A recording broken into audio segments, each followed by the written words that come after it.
Je suis très content d'une chose, c'est le trèfle. Regardez-moi le tapis de trèfle qu'il y a. Je vous le disais, moi j'ai semé à 7 et 9 kg, puis vous semez à 2 kg. Ouais, d'accord, il y a un petit monde de différence. C'est la petite nostalgie qui est là, donc vous voyez qu'elle n'a pas du tout les couleurs de limousine. Hein. C'est monstre dense, vous voyez. Là il y a du trèfle, c'est dense, mais c'est pas monstre haut, ça fait, je sais pas, à tout péter 30 cm. C'est de ça à la suite, ça sera labour. Herçage et semis ici.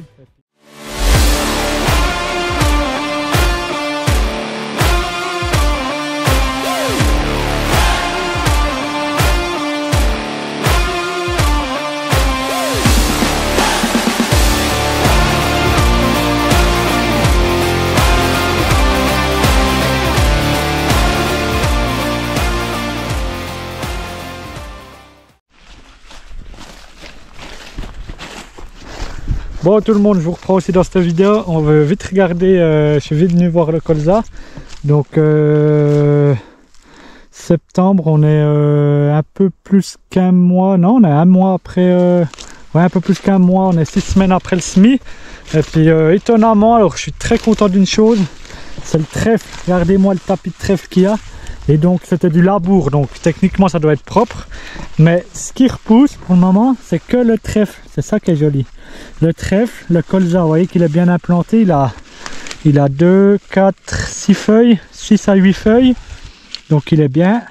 Et puis la févrole aussi, elle est magnifique, elle est bien montée. Puis c'est assez régulier, il y a un peu des taches, c'est qu'il n'y a rien, je sais pas ce qu'il y a eu avec le semoir ici. Mais le trèfle, il est vraiment très joli. Donc je voulais quand même vous montrer ça parce que des fois, vous savez comment je suis, des fois je vous oublie pendant je sais pas combien de temps. Donc comme ça c'est pas mal, mais en tout cas c'est beau vert, ça fait un beau tapis vert. Puis je vous montrerai tout d'un coup cet après, on a mis les vaches aussi dans le colza, par contre elle l'aime un peu moins. Mais il y a une chaîne de fourrage, du coup je vous montrerai dans la prochaine vidéo de la semaine prochaine. Normalement on va tout faucher la parcelle qu'on va perdre là. Enfin le reste parce que j'ai déjà fauché une partie. Et puis faucher ici. Enfin là c'est hyper dense, il y a une chaîne de fourrage surtout devant. Donc avec les vaches je pense qu'on aura bien assez si on fauche ça encore. Donc je vous reprendrai un peu plus tard, je vous reprendrai pour vous montrer ça. Puis je vais encore aller juste vous montrer, on va vite aller voir l'autre colza parce qu'il était encore plus beau que celui-là. Alors on va vite aller voir ça. Bon, deuxième parcelle, on se retrouve, on est donc ici c'est où c'est qu'on a semé en premier. Donc celui-là il a 5 jours de plus que l'autre. Et puis du coup vous voyez, l'état du champ il est plutôt joli. Il y a un petit peu de la moutarde, ou bien je sais pas ce que c'est qui est en fleurs là, je pense que c'est ça. Mais c'est un truc de la variété du colza, je comprends pas d'où ça atterrit. S'il y en a des qui savent qu'est-ce que c'est, n'hésitez pas à me mettre en commentaire. Mais sinon il est aussi assez propre, ouais ça va, il est pas archi propre, ça va. Il y a un petit peu, il est moins propre que l'autre, il y a de l'ortie. Il y a par contre aussi pas mal de trèfle qui est dessous. Puis le colza il est un poil plus avancé, il a plutôt 8 feuilles. La févrole elle est aussi bien là. Et puis c'est bien quoi. Par contre j'ai fait mon erreur que j'ai dit que je voulais pas faire, c'était que je devais venir enlever les rumex avant qu'ils soient trop hauts. Voilà, comme celui-là, vous voyez. Ça c'est un rumex, si on vient pas l'enlever, il va rester dessous et puis il sera dans la lumière, enfin sous la lumière, il n'aura pas de lumière. Et du coup il va faire des petites, il va pas venir très haut. Et puis on ne le verra pas, mais sinon ouais, globalement il est joli, même sur les têtes de roche il est quand même là. Il est bien assez épais en tout cas, du coup dites-moi en commentaire comment vous le trouvez, dites-moi en commentaire aussi comment il est chez vous. Bon, en tout cas la grosse réussite de l'année c'est le semis de trèfle. Alors là-bas encore mieux, mais ici regardez, dès qu'on enlève un petit peu, vous voyez, ça c'est tout du trèfle. Donc ce sera une chie d'azote pour le colza. Et puis la févrole, bien sûr elle est aussi bien présente. Le seul truc c'est à mon avis qu'on a semé beaucoup trop épais le colza. Ça on verra cet hiver puis le printemps prochain. Quand je vous le disais, moi j'ai semé à 7 et 9 kg, puis vous semez à 2 kg. Ouais d'accord, il y a un petit monde de différence quand même, donc on verra bien. Je crois que je fais quand même en fait, ouais, et que j'avais trop peur, mais je vais quand même essayer l'année prochaine de semer un peu moins dense. Parce que le coût des semences il est quand même assez élevé. Donc bon voilà, en tout cas c'est très content, on est toujours content. Comme je vous le disais, le plus dur, enfin le plus flippant c'est quand on a après le semis, parce qu'on ne sait pas comment ça va lever. Donc une fois que c'est levé puis que on a un beau champ vert foncé partout, bah, ça fait super envie. Donc voilà, je voulais vous montrer et n'hésitez pas à me donner vos retours en commentaire.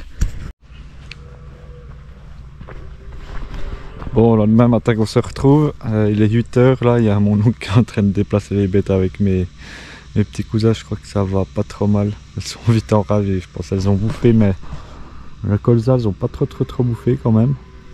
Donc je sais pas, on verra là, elles se réfugient tout de suite de la partie gauche où c'est que c'est de l'herbe, donc on verra que ça donne peut-être ce colza, le boufferont pas trop, puis bon ça fera de la, même s'il est pas bouffé, de toute façon ça fera de la matière organique et puis un peu de l'azote aussi pour la prochaine culture, donc c'est pas bien grave. Je vais vous reprendre aussi dans la vidéo, donc je sais pas, ça sera, on est dans la partie 2, mais si vous êtes toujours dans la même vidéo, mais du coup la vache et son veau, je vais vous montrer, on les a mis dehors parce que comme ça la vache elle peut bouffer un peu de l'herbe. Et puis l'autre vache ici qui venait de France, au final elle est rentrée chez elle, les tests étaient négatifs, du coup elle a pu retourner avec son veau, du coup le voisin est venu la rechercher. Donc voilà, il n'y aura plus qu'à nettoyer tout ça, puis préparer quand même une fois pour la mise en crèche dans un mois, donc voilà. Puis sinon ici, les deux petites, elles ont été tondues la semaine passée pour tout simplement, elles vont faire aussi un concours dans un mois, aussi un truc comme ça, un peu moins qu'un mois, 3 semaines, donc ça je vais essayer de vous montrer, et puis du coup bah voilà, ça se passe pas trop mal, c'est tout le temps enfermé dedans avec du foin, de l'aliment, et puis ça va pas si mal. Bon, du coup je sais même pas si je vous l'avais montré ce veau, mais c'est la petite nostalgie qu'elle a, donc vous voyez qu'elle n'a pas du tout les couleurs d'une limousine, hein. C'est tout simplement une Holstein croisée Montbéliarde. Et puis comment est-ce qu'elle a fini ici? C'est la bonne question. C'est qu'on a Charline là, la vache mère, on pensait qu'elle avait pas de veau, qu'elle était vide. Et puis au final elle a commencé de mettre de la tétine comme ça. Et puis elle avait il y a 15 jours, sauf que son veau il est mort, je sais pas exactement pourquoi. Et puis du coup on a regardé, enfin au début je voulais la remettre au pâturage puis que les autres veaux têtes, mais comme elle a bien du lait parce que c'est une croisée Red Holstein, et ben en fait il y a Aurélie là que vous avez déjà vu dans les vidéos qui chez son patron avait flashé sur cette petite là, et puis du coup ben on a essayé de faire l'adoption, donc là ça fait 15 jours. Et puis ça se passe nickel. La première semaine c'était un peu la vache, le temps qu'ils se mettent ensemble c'était un peu compliqué, mais maintenant elle la prend comme sa petite, donc ça en occupe vraiment bien. Elle tète, on doit juste un petit peu, comme on l'a pas en fait, le problème c'est que comme la vache elle a vélé, et puis il y a eu un laps de temps de 5 jours entre qu'on remette le veau, un veau, et ben elle avait pas trop de lait, et puis du coup on doit quand même lui apporter un petit peu du lait à côté. Mais sinon elle va pas si mal, on a juste mis un peu la vache dehors, puis le veau aussi, comme ça son kit dedans, ben elle en avait un peu marre. Et puis elle avait fait aussi un quartier, du coup c'est pour ça qu'on avait dû la ramener un peu avant. On pense qu'en fait elle a avorté, enfin au dernier moment, parce qu'il y a eu, ben, on a discuté avec pas mal d'agriculteurs, puis les mouches qu'on piqué un quartier, ces mouches, je sais plus comment elles s'appellent là, et puis ça a fait avorter, enfin mourir le veau quoi en soi. Donc je pense que c'était ça, avec les chaleurs qu'il y avait, c'était ça, puis il y avait tellement de mouches, c'était vraiment affreux. Donc bref, on a trouvé une solution, et puis c'est pour ça qu'il y a la petite nostalgie là. Après Aurélie elle va venir lui donner un peu du lait, et puis voilà, comme ça elles ont un parc assez grand pour les deux parce que les vaches sont en face, mais du coup voilà, c'est pas si mal. Et normalement il me semblait que hier Blanche elle était tout en folle, mais aujourd'hui il me semble que ça va, je sais pas, tout d'un coup il faudrait que je vais quand même appeler l'inséminateur pour essayer de l'inséminer, et puis comme ça on verra bien. Franchement je crois il faudrait que je fasse le contrôle de gestation, mais il me semble qu'elle porte, elle n'a pas revu en chaleur, donc c'est pas trop mal.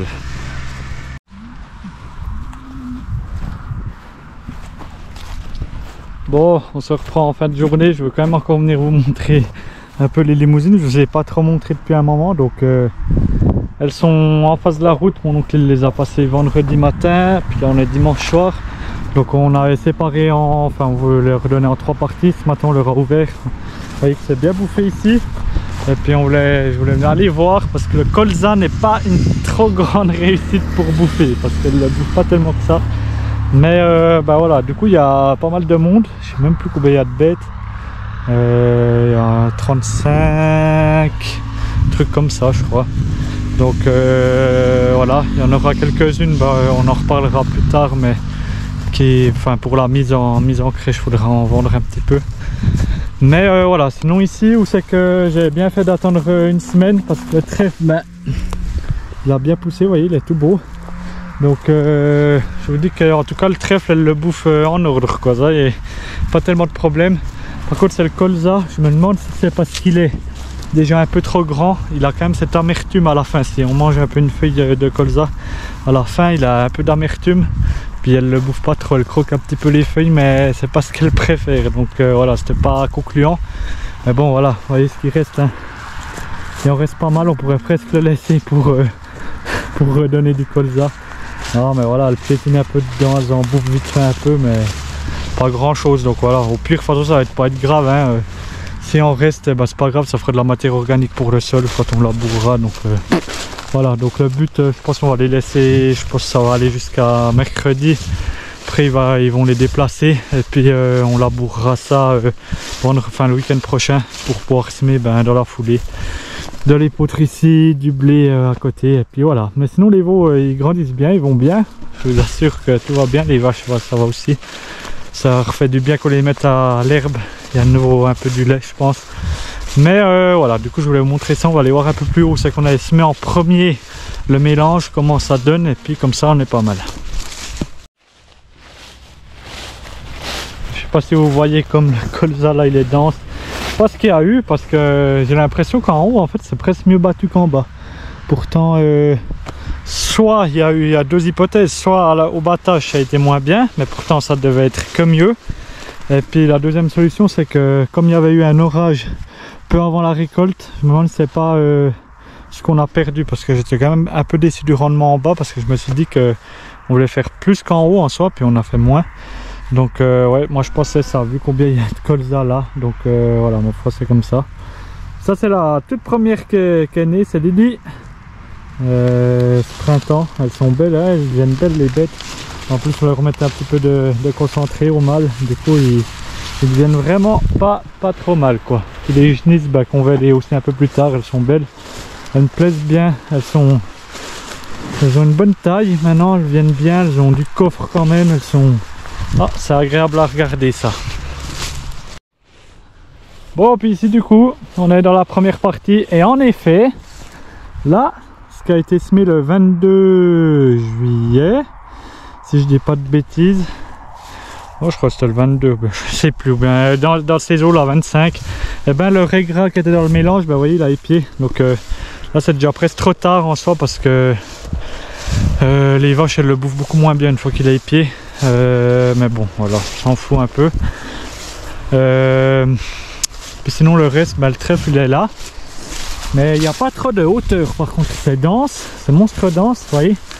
Là il y a du trèfle, c'est dense, mais c'est pas monstre haut, ça fait, je sais pas, à tout péter 30 cm. Donc voilà, je sais pas s'il y a eu concurrence avec colza ou bien quoi. Il y en a quand même pas mal. Mais voilà, après heureusement qu'on laboure derrière, parce que sinon le raiggras, si on ne le labourait pas, il serait rempli dans la prochaine culture, puis ça serait pas évident. Donc bon, c'est pas si mal. Mais voilà, il y a pas mal de plantains lancéolés qui revient aussi. Ça c'est toujours les plants de bouche-trou, donc il y avait pas bien levé je pense. Mais il y a du trèfle quand même, donc c'est pas mal. Et puis voilà, je voulais un peu vous montrer, c'est un peu des nouveautés. C'est la première fois aussi que on instaure une culture intercalaire. Donc après la culture principale, mettre un engrais vert ou bien comme ça, c'est la première fois qu'on essayait ça. Et puis bon, voilà, c'était pas parfait.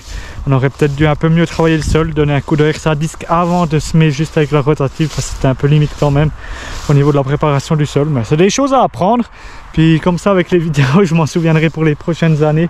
Donc voilà, mais sinon on n'est pas si mal depuis en haut, on a une belle petite vue sur les bêtes, et puis c'est cool. Puis là on est dans l'épeautre où c'est qu'il y avait l'épeautre. Puis là je pense que c'est là le plus gros échec en soi.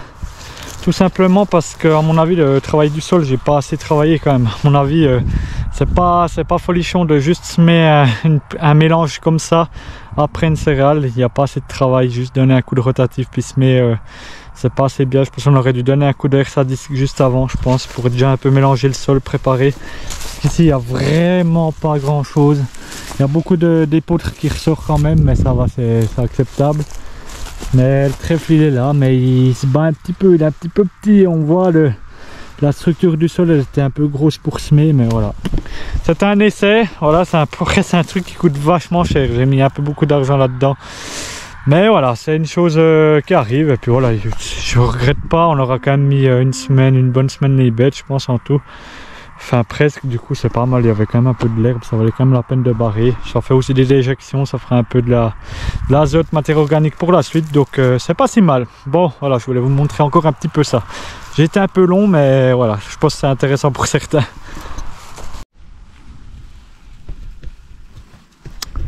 Bon, sur ces belles explications, on va se laisser pour cette vidéo. Moi, je vais retourner à mes obligations parce que la semaine prochaine, je ne suis pas là. Donc voilà, la prochaine vidéo que vous verrez la semaine prochaine, donc il y aura beaucoup de changements. Du coup, là, on passe de... Je pourrais vous faire une petite coupure. Donc, on va passer de ça à la suite. Ça sera labour, herçage et semis ici. Et puis les regains. Donc, je vous donne rendez-vous le week-end prochain. Pour la suite des aventures. J'espère que cette vidéo, même si elle est encore beaucoup parlée, ou c'est que j'ai beaucoup parlé, elle vous aura quand même plu. Et puis n'hésitez pas toujours, si vous avez des commentaires, à les mettre dans l'espace commentaire. Et puis moi je vous dis à dimanche prochain pour du lourd, parce qu'il y aura des tracteurs de démo, il y aura du nouveau matériel et tout ça. Donc n'hésitez pas à vous abonner encore une fois et à suivre la chaîne. Et puis moi je vous dis à dimanche prochain pour la suite, la prochaine vidéo. Ciao, bye bye, c'était Jérémy.